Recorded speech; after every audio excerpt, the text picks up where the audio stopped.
January 2016. A quiet dental clinic in southern India.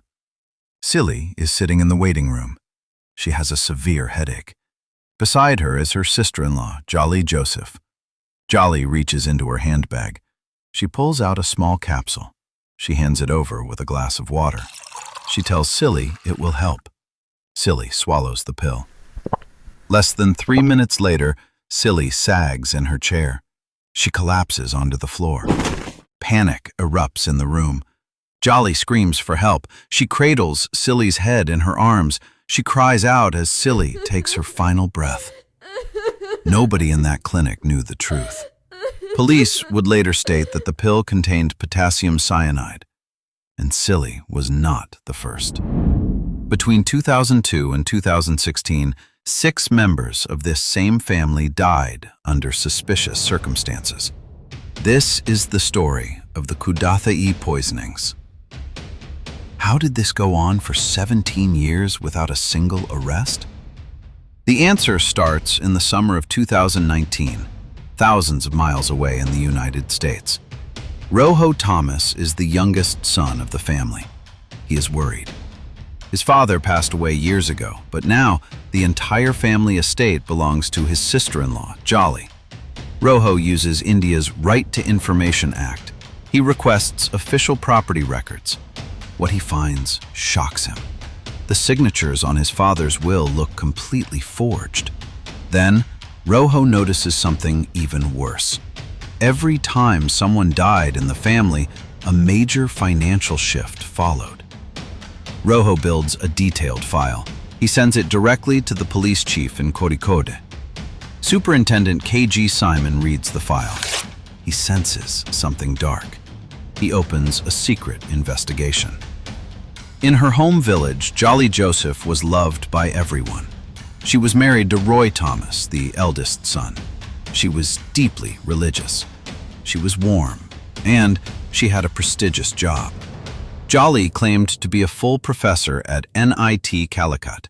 That is one of India's top engineering universities. Every morning for 14 years, the ritual was the same. Jolly put on her professional clothes. She clipped on her university ID badge.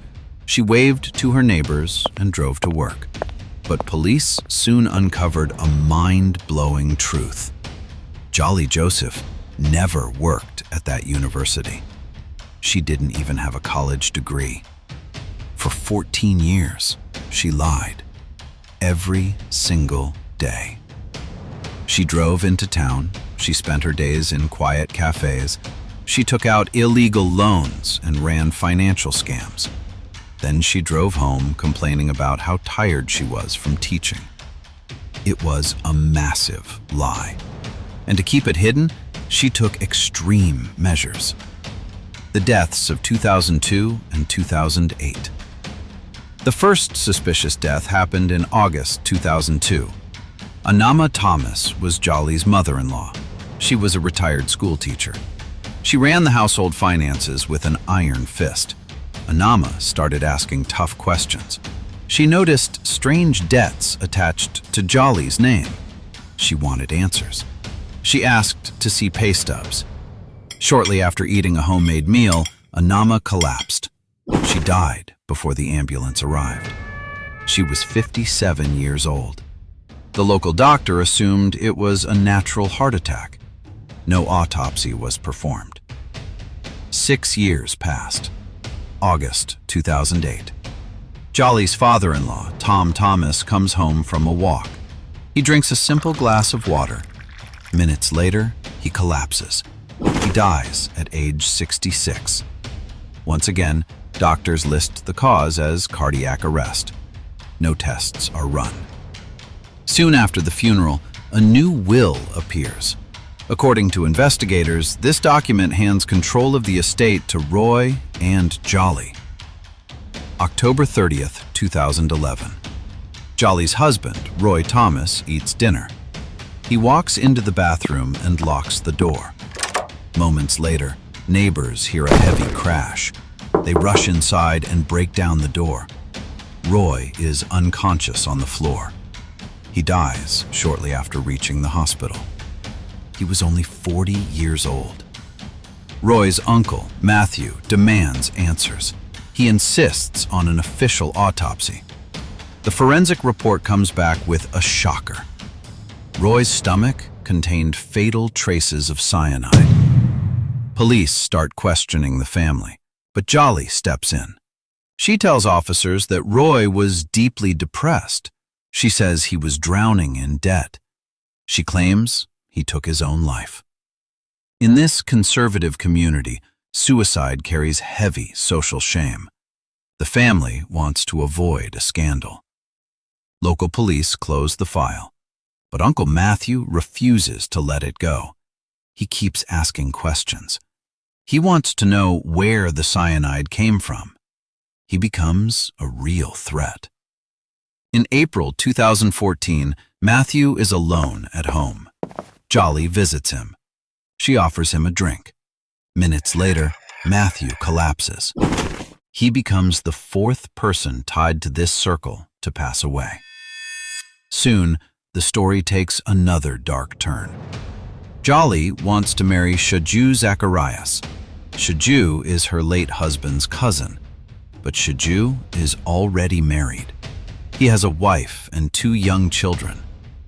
In May 2014, Shaju's 2-year-old daughter dies suddenly at a family event. In January 2016, Shaju's wife, Silly, dies in the dental clinic. In 2017, Jolly marries Shaju. She moves into his house. She takes over his family.